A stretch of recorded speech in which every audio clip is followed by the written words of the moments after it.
odds market. I'm Dave Betts. An obsession. This is Theo Goodman. All the tools to be among that few that win. Because I'm winning. Calculated risk.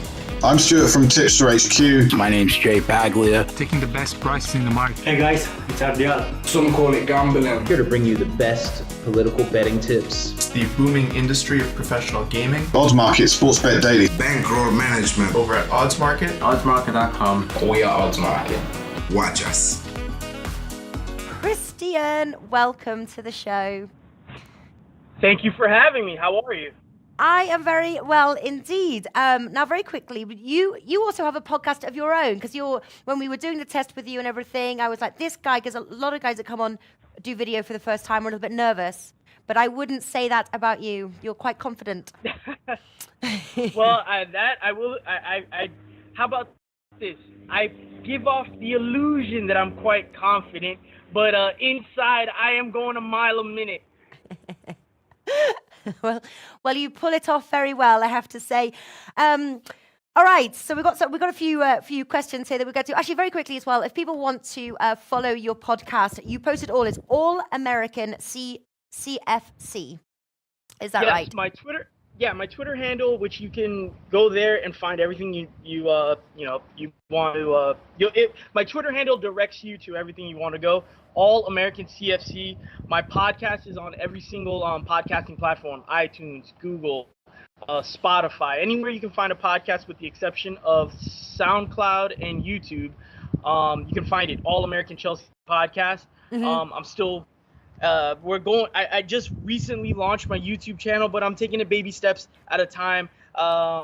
I've just recently figured out, I should say I feel confident with my audio piece, and we're moving on to the video piece. So by this summer, the YouTube channel should be rocking and rolling. Nice. Listen, Christian, we're gonna have to just call you straight back. Apparently, we've got a connection issue with you as well. When we did the test, you were crystal clear and you're a little bit blurry. So Rafa's gonna give you a call back. There we go. Not having a few connections issues today. Never mind. So yes, we are going to talk about one of the questions, interestingly, and it's actually been like a topic on everyone's mind, is Chelsea sort of appear to be struggling. But in saying that, he's back on there. How's the signal looking, Rafa? Good. I get a thumbs up. Let's have a look. Can you put okay, no. I look way better now. I can even see it on my end. Yeah. Much better. All right. Yeah, that's, to be honest with you, you look like how I see without my glasses. That's how, that is my vision without my glasses. You're nearsighted. Yes. Yeah. I can't see long distance. The whole world is a blur. Whole world is a blur. Absolutely, me too. Right. So one of the first questions, and sort of Googling this around, now a lot of people are sort of saying, all the questions is, why is Chelsea struggling this year? It looked like the manager was going to be sacked, Sarri. There's questions whether he is going to be sacked. But if you look, they're still in fifth. They finished fifth last year. They've got more wins last season. Obviously, we've still got a few more weeks to go. Are they struggling? Have they struggled in segments? What's happening? Well, overall, yes, they've been struggling at times. Right after, I would say right in January, right around there, end of December, January, they went through a rough patch. They really did. But most of the time with Chelsea, December tends to be our tricky period. In England, they don't get, in the Premier League, they don't get a winter break as they do in other leagues. So I think fatigue sets in with these guys.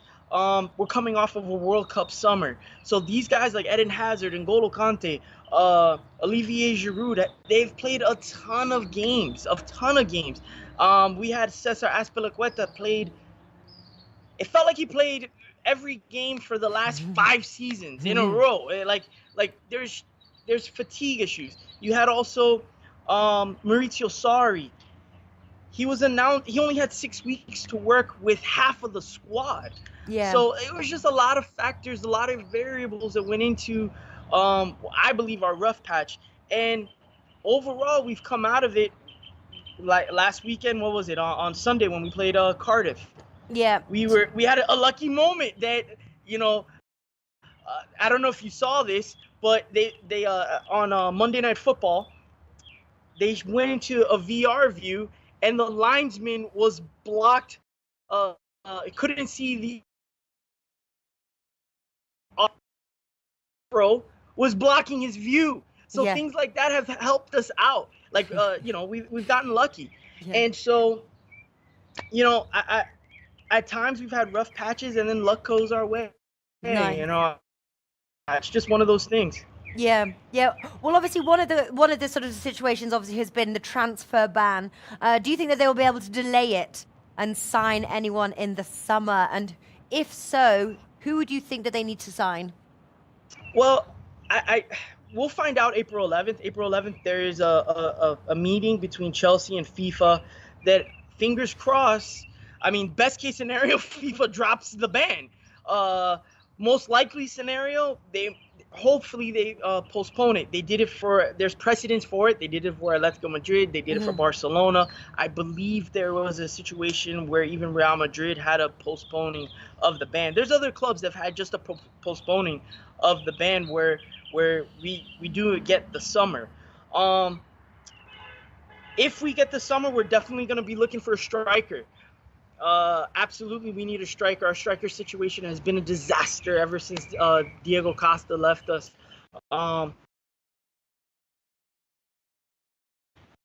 Then, I mean, the back end of the 16-17 season, he went a few months without scoring.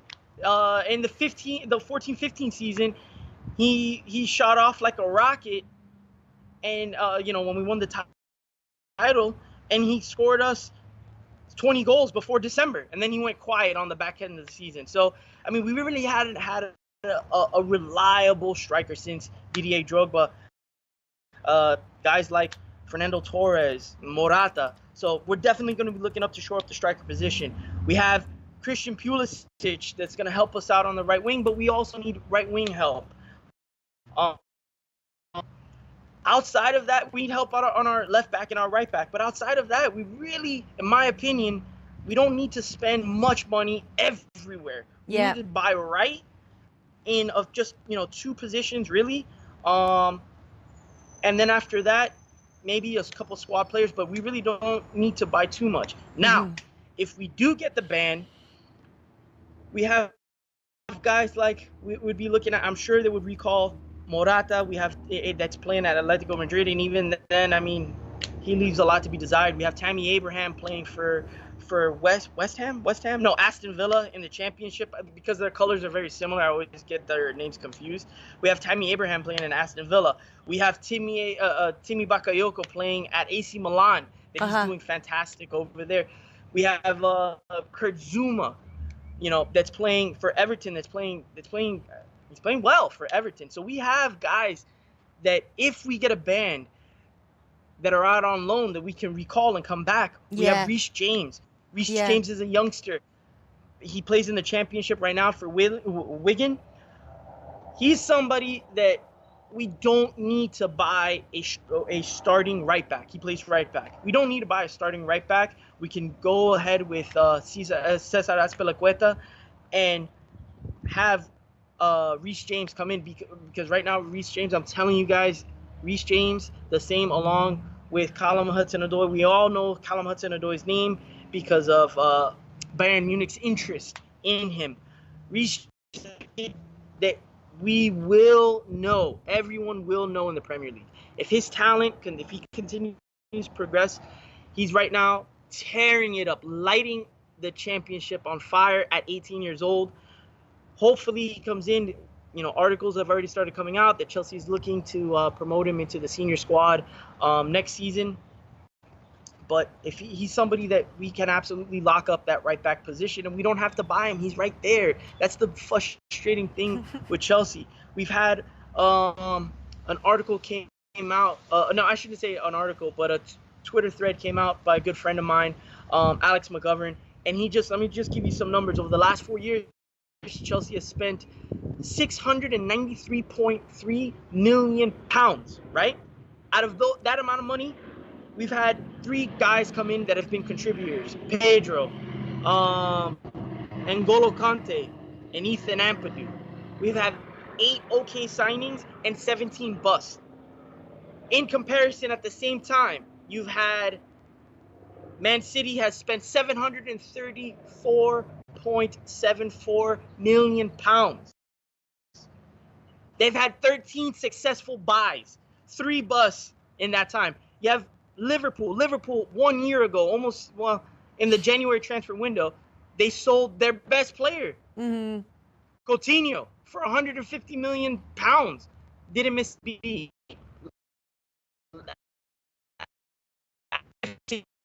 Spent almost $700 million. They spent £500 million, and they've had a ton of great buys. So Chelsea's issues come from the board. It's from the top down. So, in spite of all of that, we're still in 5th, 1 point behind 3rd. So, I mean, it shows you our squad. And then let's not even talk. Oh no, I look blurry again. Put your glasses on, Natalie. I'm blurry again. I know. I think Rafa wants to try. I think Rafa wants to try and call you back 1 second to see if we can get it. We can get a better signal. Yeah. I don't know what's going on here. Call me back. Blaming my glasses. They're on. Yeah. So obviously, next question I am going to ask is because Sarri right now I just looked at the odds and Sarri to be the next manager to be sacked is 2.5. Yeah, we're gonna. You are back. I was gonna say blaming my glasses. They are on, Christian. I now obviously got Listen, I got a couple of questions for you before we wrap up. But what we'll do is we'll try and get you back on again soon. Maybe with a better connection.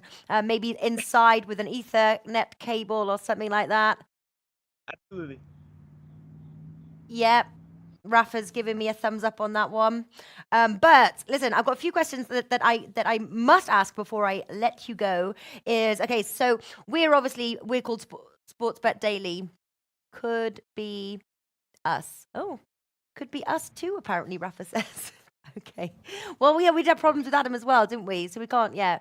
Anyway, listen, couple of questions.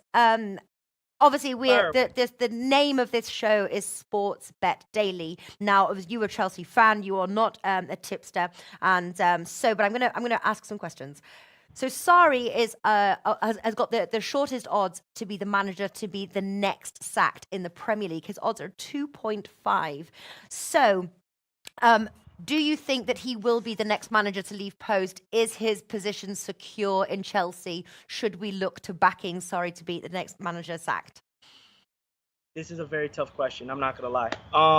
This is tough because theoretically, we finish top 4, we win the Europa League. You would assume that his job is secure. Yes. But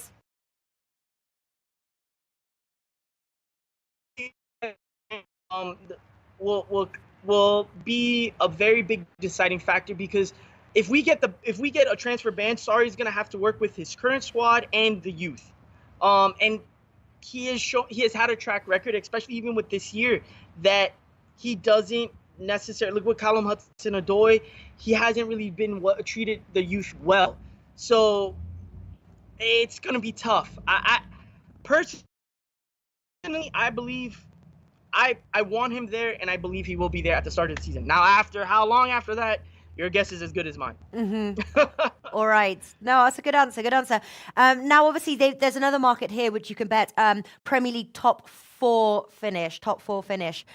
So you've got Tottenham and Arsenal are the favourites. They're very short odds. They're not worth betting on. You get 1.36, 1.44. So looking at the top, do you think Chelsea have any chance of ending up in the top 4? Absolutely. I'm very confident that we're going to finish in the top 4. I really am, because if you look with all our problems, look at our remaining schedule. This season. Absolutely. Let's look at the remaining schedule, right? I'm pulling it up right here. Chelsea matches. Okay, we have to play West Ham. That's going to be a tough game, but whatever. Then we finish off the season with Burnley, United. We drew against United earlier this season. We should have beat them in the FA Cup. We absolutely should have beat them in the FA Cup. So I'm confident that we can beat them. We've always played United tough. But I mean, United's gonna be a tough game. Man, Natalie, why'd you put me on the spot here? I was 100% sure until I looked at the matches. Well, I don't know, to be honest with you, because, you know, you've got Tottenham, which are having a very good season. They've got 64 points, Arsenal 63, and then Chelsea 63, Manchester United 61. They've got to beat the likes of Arsenal and Tottenham. Well, Arsenal. Don't know. Just saying. I don't know. I would say this. I was gonna pull the trigger on the bet then, because you sounded so confident in the beginning. Personally, I am very confident that we will finish in the top 4. But in our position, we need to finish in the top 4 for what? To be in the Champions League. We can achieve that objective one of two ways: finish in the top 4 or get the Europa League. So, really, if we're looking. Does Sarri and the squad and the trainers and the managers decide to take the foot off the gas for the top 4 in the Premier League? Like, what do we do here? And the same thing, I think Arsenal's still in the Europa League. Arsenal's still in Europa League. Yes, they play against Napoli next. Yep. So, Arsenal's the same thing. United, what is United gonna do? United, they're still in the Champions League. They're playing much better. I can't take that away from them. So I'm confident Chelsea are going to be in the Champions League next season. How about that? I'm 100% confident in that. Because we have two ways to get that done. I really am. All right. But how the top 4 is going to shake out, that's going to be tough. I don't know how anybody's going to make a bet there, who the final 4 are going to be. Yeah, I don't. And then you've got the bet as well not to finish in top 4. And Chelsea are one of the favourites to not finish in the top 4, priced at 1.57. We will meet again, Christian, at the end of the season and see what happened. Moving on, though, to the Europa League. I'm just going to pull up the odds for this one. Now, what do you think their chances are in the Europa League? Last time I checked, Chelsea are the favourites, 2.88. Napoli, second favourite, odds of 5. Arsenal, odds of 6. So, what is Chelsea's? What do you think of Chelsea's chances to win the Europa League? Let me give you you tell me what I'm about to say. Yes, you're going to say yes. They're going to win it. And then they're going to get their spot in the Champions League, and they're going to win that too. No. Well, yes, we are. But listen, look at what we have going on for us. We beat Arsenal early in the season. Yes, they beat us in the second game. Absolutely. However, we did beat Arsenal, and I do believe we are playing better now. So that's a toss-up game. But against Napoli, who's our manager? Who's going to know how to beat Napoli better than Maurizio Sarri? You know what I'm saying? Like, I like our chances there. So in the final, if we see Arsenal, I like our chances there. And if we see Napoli, I like our chances there. It's not like last season where we would have to play against somebody like Atletico Madrid. You know what I'm saying? Like, I agree with the odds. I really do like our chances. I really do like our chances. I would say this: if there is a line on if Chelsea in the, I would 100% bet on that. If there's a line for Chelsea to be in the Champions, in the Champions League next, yes, I would say that's a good bet. Bet on that, because we got two ways to get that done: Europa League final and the Premier League, which I believe we're going to be in the top 4 and we're going to win the Europa League. All right. So if people want to follow you, I'm just going to Rafa. We're going to have to get Alex on the line now, if Rafa can hear me over the studio. And so if we want to follow you, like we said, at All American CFC is where we follow you. How often do you do your podcasts? Most of the time, absolutely. Once a week, I upload from Sunday to Monday. But I'm a dad. I also own my own business, so like I was supposed to do a podcast. We played this week, but I had to go to a client. Yeah. So I couldn't record another one for this game for the last game that we played against. Jesus Christ, who did we just play? We just played. It was Cardiff. And- Let's have a look. Don't tell me the name's coming up right now. Brighton. Brighton Hove Albion. Yeah. So 3-0 win. yeah. 3-0 win at home. Yeah, absolutely, it was a good confident got win. our That. starting 11. Yeah. We got our starting 11 that we wanted. So if Sarri keeps that 11, I think we're going to look good going forward.